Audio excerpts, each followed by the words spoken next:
Hoje, o nosso papo é sobre a norma regulamentadora 35, a famosa NR35. Ela é, basicamente, a espinha dorsal da segurança para qualquer pessoa que trabalhe em altura aqui no Brasil. E, olha, entender essa norma não é só uma formalidade, não. É uma questão de vida ou morte. 1033. Guarda bem esse número. Vamos deixar ele pesar um pouquinho. Pois é isso que esse número significa. 1033 vidas perdidas em acidentes de queda no trabalho. Isso num período de apenas 5 anos, viu? São dados oficiais do Ministério do Trabalho. É um número que assusta. E é exatamente por isso que estamos aqui. É para isso que a NR35 existe. Essa é a pergunta de US$ 1 milhão, né? E a resposta está num sistema bem amarrado, que envolve planejamento, organização e, claro, execução correta. A resposta, no fundo, está na NR35. Bom, então vamos mergulhar nisso. Nos próximos minutos, a gente vai decifrar os pilares dessa norma, que é vital. Desde o que ela é de fato, até como a gente pode criar uma verdadeira cultura de segurança. Vamos começar pelo comecinho, pelo básico. O que, afinal de contas, é essa norma? Pensa nela como o alicerce, a fundação sobre a qual toda operação segura em altura é construída. Em resumo, a NR35 define as regras do jogo. E o campo de aplicação dela é bem claro. Qualquer atividade que for feita a mais de 2 metros do chão, onde existe risco de queda, está debaixo do guarda-chuva dela. Pode ser um andaime numa construção, a manutenção de uma torre, não importa. Se tem risco de queda acima de 2 metros, a NR35 tem que entrar em ação.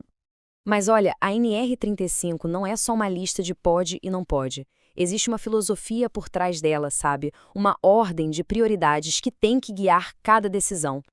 E aqui está o pulo do gato. A primeira e mais importante medida é sempre, mas sempre mesmo, tentar evitar o trabalho em altura.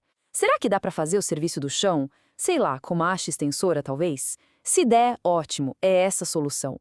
Agora, se não tiver jeito, se for impossível evitar, aí a gente vai para o segundo passo. Prevenir a queda. De preferência com proteção coletiva, como um guarda-corpo ou uma rede. E só como último recurso, quando nada disso for viável, é que a norma permite minimizar as consequências de uma queda usando os equipamentos de proteção individual, os famosos EPIs.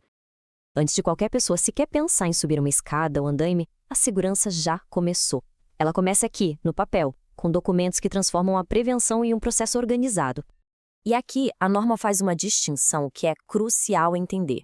A análise de risco, a AR, é o ponto de partida obrigatório para todo e qualquer trabalho em altura.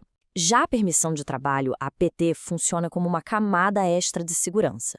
É uma autorização formal, exigida só para aquelas atividades que não são do dia a dia da empresa, que não são rotineiras.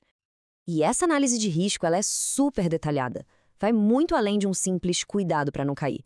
Ela exige uma avaliação completa de tudo, do ambiente, dos pontos onde o equipamento vai ser ancorado, do impacto do tempo, tipo vento e chuva, e até do que fazer se uma ferramenta cair lá de cima. E o mais importante, ela já tem que prever como vai ser o plano de resgate caso algo dê errado. Certo. Com o planejamento feito, o foco agora vai para quem executa o trabalho. E o que vai proteger essas pessoas?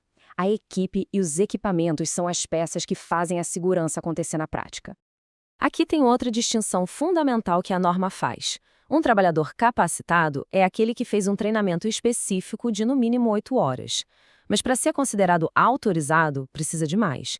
Ele tem que ser capacitado, tem que passar por exames médicos que digam que ele está apto para a altura e tem que ter uma autorização formal por escrito da empresa. Ou seja, só ter o treinamento não basta. Agora, falando de equipamento, a segurança é construída em camadas. A primeira defesa é a inspeção inicial. Antes de um cinto ou um balabarte ser usado pela primeira vez, ele tem que ser verificado. E esse processo tem que ser documentado. Depois dessa primeira vez, a responsabilidade vira diária. A inspeção rotineira é aquela que o próprio trabalhador faz todo santo dia, antes de começar o serviço. É uma checagem rápida, mas que é vital para ter certeza de que o equipamento continua perfeito. E para fechar esse ciclo de proteção, tem a inspeção periódica. Pensa nela como um check-up completo. Pelo menos uma vez por ano, todo o equipamento passa por uma avaliação detalhada, feita por um profissional qualificado, e tudo tem que ser devidamente registrado. Mesmo com todo o cuidado e todo o planejamento do mundo, a gente sabe, acidentes podem acontecer.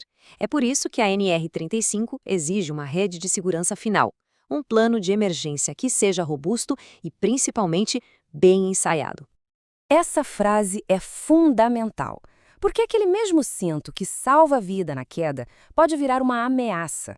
O perigo não termina quando a queda é interrompida. Na verdade, um novo perigo, uma corrida contra o tempo, acabou de começar. O nome técnico para isso é suspensão inerte, ou trauma de suspensão. Quando uma pessoa fica pendurada, imóvel, as fitas do cinto podem acabar comprimindo as veias das pernas. O sangue se acumula ali e não consegue voltar para o coração e para o cérebro. Em questão de minutos, isso pode causar danos gravíssimos ou até levar à morte. O resgate não é só para tirar a pessoa de lá. É uma corrida desesperada contra o relógio. Por isso mesmo, um plano de resgate não pode ser improvisado. Ele tem que prever os cenários, definir quem vai fazer o resgate, se vai ser uma equipe da própria empresa ou externa, como os bombeiros, tem que listar todos os equipamentos necessários, detalhar as técnicas que vão ser usadas e, um ponto crucial, estimar o tempo de resposta. Não é algo para se pensar na hora que a emergência acontece, tem que estar tudo pronto antes. E tudo isso nos leva à nossa conclusão. A NR35 é muito mais do que um manual de regras para ser decorado. Ela é um guia para uma mudança de mentalidade, de cultura mesmo. No fim das contas, não se trata só de ter a papelada em ordem ou os equipamentos certos.